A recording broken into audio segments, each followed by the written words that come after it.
ఆదిమ సంఘము దినదినము వృద్ధి చెందుతూ ఉంది. అనేకులు వాక్యాన్ని విని వెంటనే తమ జీవితాలు తమ బ్రతుకులను మార్చుకొని బాప్తీసాలు స్వీకరించి అపోస్తలుల పాదాల దగ్గర ఉన్నారు. వారు అపోస్తలుల బోధ యందు, సహవాసమందు, రొట్టె విరుచుట యందు, ప్రార్థన చేయటి యందు ఎడతెగక ఉన్నారు.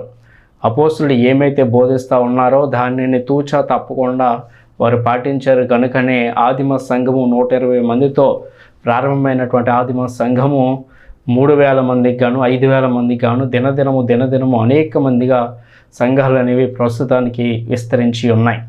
ప్రియులారా, ఆదిమ సంఘాలకి ప్రస్తుతం ఉన్నటువంటి నేటి సంఘాలకి చాలా వ్యత్యాసం అనేది ఉంది.